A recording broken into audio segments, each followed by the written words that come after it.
back here I am with the body. Let's go and start with this little short review. I actually like making these reviews because I can say my opinion about it. Back then when I originally made the reviews, I say a lots of nonsense, like, hey, let's talk about crafting since alpha, and alpha means alphabetical order, and like, blah, blah, blah, blah, blah. Yeah, seriously. I watched them and they were total nonsense. No wonder I was not getting any views, and I seriously want to delete them because now I feel a little embarrassed talking about that. But right now, let's talk about the body, and let's talk about Bill Bryson, shall we? Bill Bryson said, literally on the cover of this book, that it's a guide for occupants. And who are the occupants? What? Alright, so guide for occupants. Basically, it's like the equivalent of a tour guide of your body system and everything, and literally everything that seems to be happening throughout the whole entire world. That is you. That little inside world that is considered you, and you, and you, and you, and you, and you, and you, and you, and her, and his, and me, and my cat.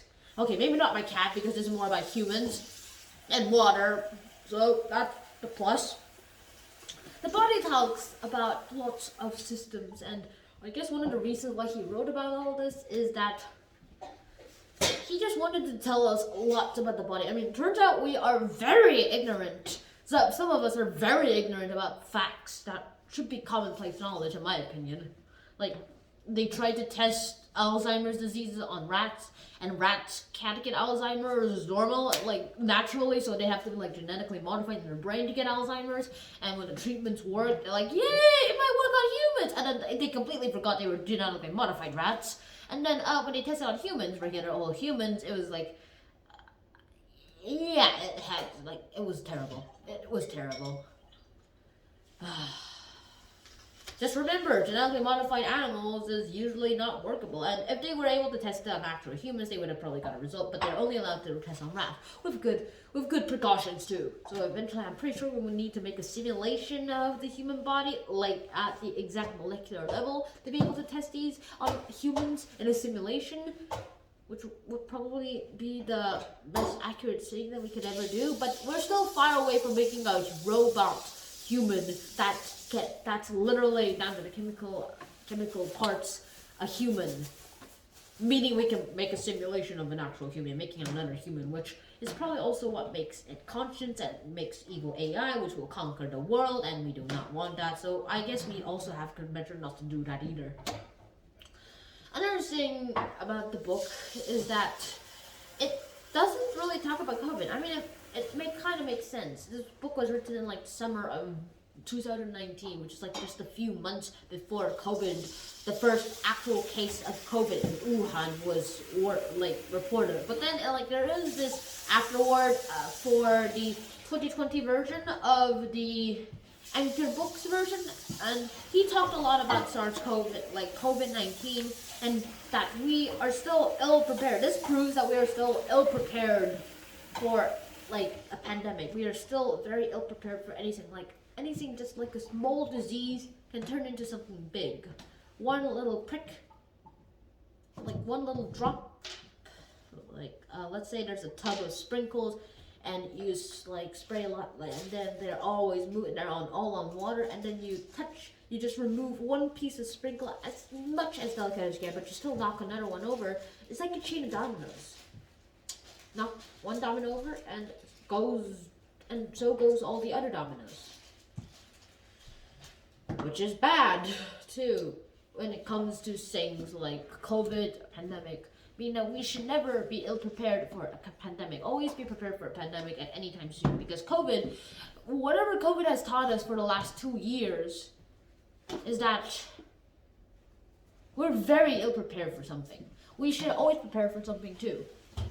Alright, next up is this guide for occupants. It's like a tour guide, and why should you read this book? Number one, it has lots of humor, and when it talked about the blood, I was kind of like grossed out for a bit because it kind of reminded me of images I saw on the internet, and like, hello internet, and a blah blah blah, blood, and like,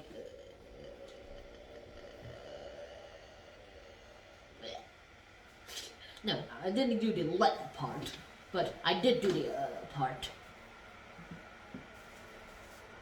And however, the only reason why I didn't do the part is because for this book is because of the humor. Bill Bryson actually does great humor and everything too, because he's able to do great things. I mean, sure, he's an old guy. No offense, but he does a very, very good job at like teaching humor and stuff. And Bill Bryson even wrote it himself that we pass our existence within this wobble of flesh, and yet take it almost entirely for granted. I mean, there's even this thing that this guy named Anonymous wrote that like eat healthily, drink healthily, live a nice lifestyle, but so you still die. All the chemical processes inside you will stop. If not naturally, that something will eventually stop you. Whether it's by dying of old age or by dying of whatever. Like, if you're not going to die of old age, you're going to eventually die of something first. You're always going to die of something. Whether it's old age, natural processes, murder. Also, murder is highly unlikely in my situation. Also, I still have a better chance than those guys who are, like, targets for assassins. Yeah.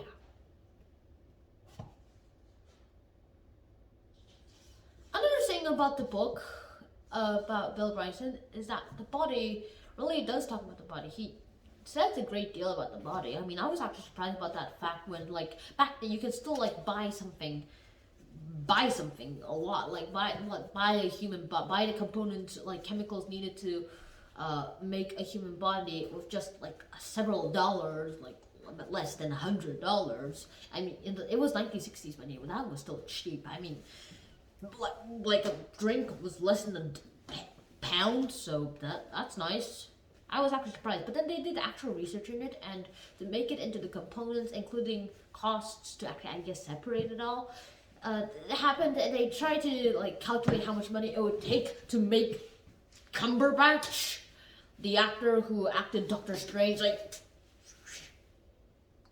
and Alan Turing in The Imitation Game, and even Sherlock Holmes too. Well, it turns out it goes roughly around $151,578.46. Luckily, labor and sales tax would, of course, boost costs further. So, yeah, that would happen too.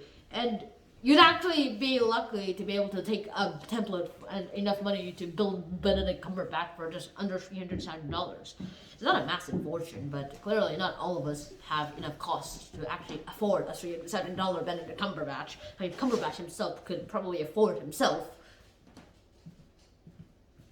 Why did I say that? It just kind of weirds me out right now.